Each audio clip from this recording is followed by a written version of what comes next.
Mesdames et messieurs, bonsoir, bienvenue à votre principale édition d'information. En ouverture, nous allons dans la Nyanga où rite et tradition continuent d'être une valeur ajoutée. Reportage Judas Biviga.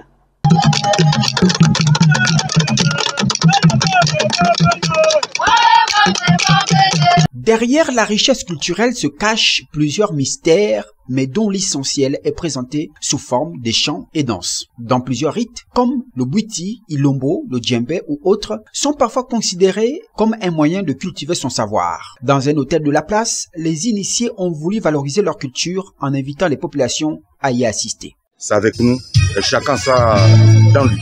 Mais il faut savoir réveiller ça. C'est le petit tube là, qu'on voit jamais. Nous avons cette vocation de faire de la destination Nyanga l'une des destinations phares de notre pays. Et c'est pour ça que depuis hier, le groupe Univa est partenaire. Donc nous étions à la conférence. Elle était riche avec des échanges. Nous avons pu, n'est-ce pas, faire les tours des atouts que regorge la province de la Nyanga. Venez nombreux et soyez-en sûrs que l'année prochaine, nous serons encore là. Et c'est tout, c'est le meilleur des messages que nous puissions vous. Lui, c'est le Mukuji. Certains sages disent ne jamais voir son visage. Son apparence, dans ce déguisement, serait sacrée. Par contre, ici, c'est une danse typiquement visionnaire, selon les initiés. Ils peuvent tout voir grâce à leur génie. Cette journée a été riche, mais surtout appréciée par les populations venues très nombreuses pour assister à ce rendez-vous culturel. Toujours dans le domaine culturel, retrouvons cette représentation de masques Pounou. Reportage. La présentation des masques Pounou aux populations est une initiative des jeunes artistes récemment formés à leur fabrication. Grâce à cette formation, ils ont appris à sculpter, à couper le bois et à maîtriser plusieurs autres techniques, acquérant ainsi les rudiments nécessaires pour créer ces œuvres traditionnelles. Après 4 semaines passées par la formation de nos jeunes sur les techniques en poterie, couronnées par la remise des certificats sanctionnant non la fin de celle-ci. Cette formation a permis de donner les rudiments nécessaires et valoriser les savoir-faire de nos enfants. L'objectif était de valoriser leur savoir-faire, promouvoir la culture ninoise et inspirer la transmission de ce précieux patrimoine aux générations futures. On ne coupe pas du bois facilement comme ça. Il faut faire un rituel avant de couper du bois et c'est ce que les enfants ont appris. Donc non seulement c'est spirituel aussi et en même temps ils ont appris aussi à sculpter. Donc ils ont appris toutes les techniques et j'ai appris aussi aux enfants qu'il est plus facile à sculpter aussi avec le feu. Donc on a mis des outils au feu pour pouvoir faire des tresses et tout.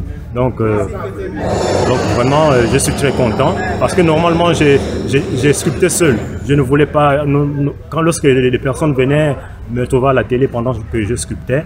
À travers ces masques Pounou, ces jeunes artistes ne se contentent pas de créer, ils font vivre la culture ninoise et ouvrent la voie à une nouvelle génération fière de ses racines. Restons dans la culture avec cette exposition d'œuvres d'art artisanaux et produits de la région. Reportage.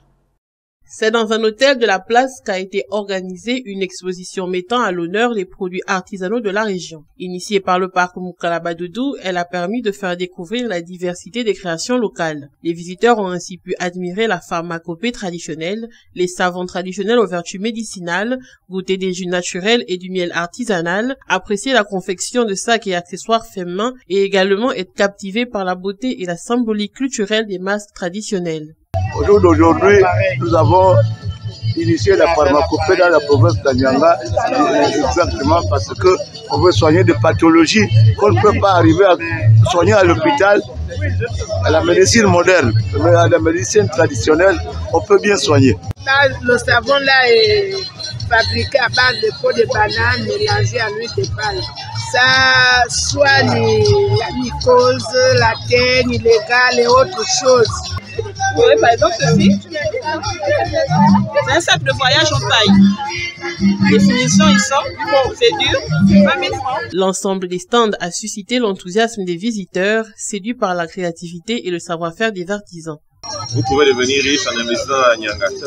Ça fait mal quand tu vois un Ninois pauvre. On a laissé ce business-là à nos frères est-africains.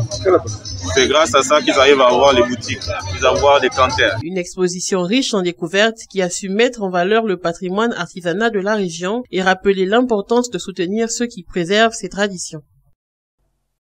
Côté santé, la caravane médicale sino-gabonaise vient de prendre fin, avec des retours positifs des populations bénéficiaires. Reportage. La 26e édition de la caravane médicale sino-gabonaise, organisée en collaboration avec le cabinet de la Première Dame, vient de prendre fin. Les populations ont bénéficié gratuitement d'examens dans plusieurs spécialités, notamment ophtalmologie ou encore gynécologie, ainsi que des dons en médicaments. Tout au long de l'année, d'autres éditions viendront renforcer l'accès aux soins afin d'aider les populations les plus démunies à se soigner. L'ambassade de Chine, en collaboration avec le cabinet de la Première Dame, a proposé d'apporter aux populations de Tchibanga des consultations générales et spécialisées dans le domaine de la gynécologie, de l'ophtalmologie, de la stomatologie, de la pédiatrie et bien d'autres pour ces populations vulnérables qui ne peuvent pas se soigner correctement. Donc nous sommes là dans le cadre de cette coopération sino-gabonaise sous le haut parrainage de son Excellence Madame la Première Dame Zita Oligingema, afin d'apporter à ces populations des soins de santé adaptés, accompagnés des dons en médicaments. Alors, la caravane que nous menons actuellement n'est pas la première du genre.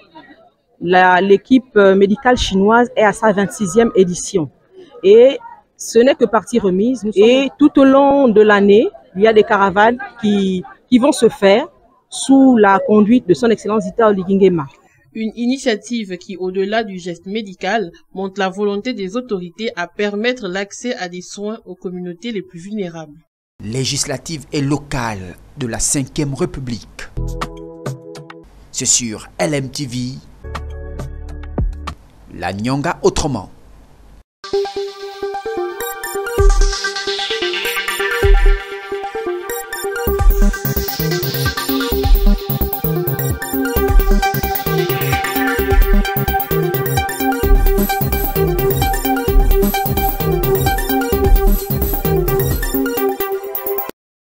En ouverture de ce journal de campagne, vous le savez, la campagne électorale a démarré depuis ce mercredi dès 24 h. Mais déjà, les candidats sont sur le terrain. Nous parlons du Parti démocratique gabonais au 2e arrondissement. Dans la liste, il y a Sabine Matiendi qui, elle, a livré son sentiment en nous donnant son projet de société. Nous l'écoutons.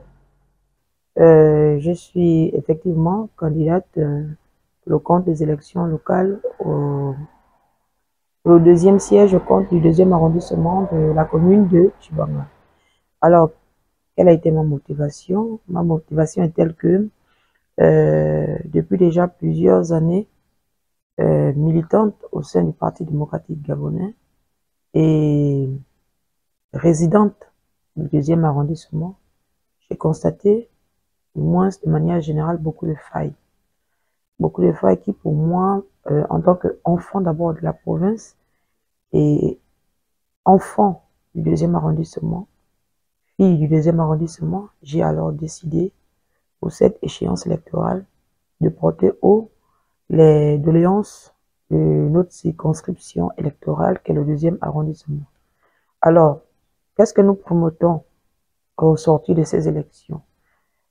En tant que jeune, déjà, il faut rassurer la jeunesse tout en mettant en place des activités génératrices de revenus, des AGR, de manière générale, la culture, parce qu'on comprend que avec l'arrivée des nouvelles technologies, la jeunesse en général a perdu beaucoup ses us et coutumes. Donc on veut ramener la jeunesse à être rattachée, sinon à se réapproprier leur culture et leurs mœurs. Et puis, on revient également sur cette rencontre présidée par la Commission provinciale électorale avec les différents candidats. Objectif, ramener la retenue lors de cette campagne électorale tout en respectant les textes en vigueur que régit le code électoral. Suivant ce reportage. C'est simple.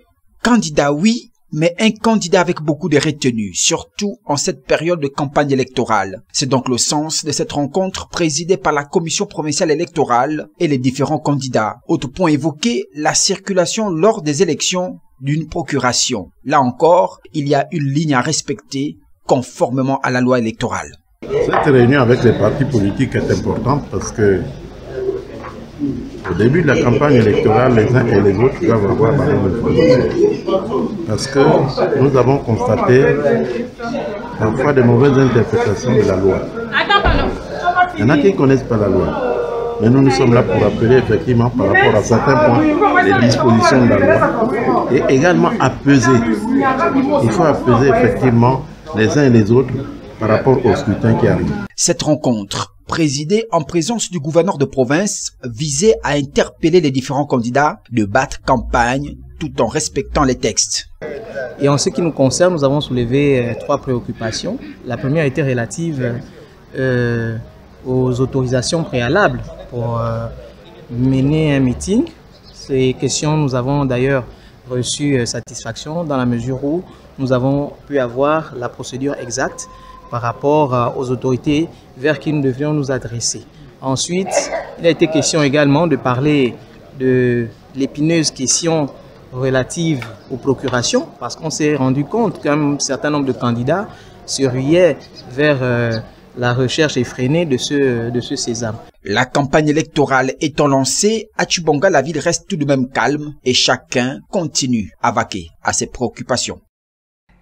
On revient de nouveau à Tshibonga. Vous le savez, on vous le disait également, la campagne électorale est lancée. Désormais, la course à chacun de la gagner. Et dans les différents quartiers, les populations se demandent quel député et quel maire pour la commune de Tshibonga. Écoutons le sentiment des riverains dans la rue. Nous voulons voir dans la commune de Tshibonga précisément un maire qui pense comme le président de la République. Développer la commune de Tshibonga. En premier, la province de Nyanga en général, parce que la province de la Nyanga, c'est la remorque de la République. Or, dans cette commune, dans cette province, nous égorgeons beaucoup de matières premières. Pour ceux qui connaissent le terrain, ils savent qu'ici, nous avons du sable, du gravier, de la latérite, nous avons tout. Mais pourquoi est-ce que la province ne se développe pas? Parce qu'on n'a jamais eu des hommes qui aiment ce village. Et là, je pèse mes mots. Si on avait un peu d'amour, cette province devait être la meilleure du Gabon. Les mêmes personnes, oui, tout en compagnie à la politique du chef de l'État. Le développement, c'est la construction. Or, nous avons mis le mot développement devant et la construction est restée derrière. Il faut qu'on fasse le contraire. Construire, et le mot développement viendra. Et puis c'est simple, construire, c'est fabriquer des briques. Moi, par exemple, je me suis mis à fabriquer les briques, le briques de parfum, de 10, de 15, de 20. Les gens viennent acheter, il y a des espaces, on doit construire. On doit arrêter avec la politique. Construisons la province d'abord et le Gabon en général.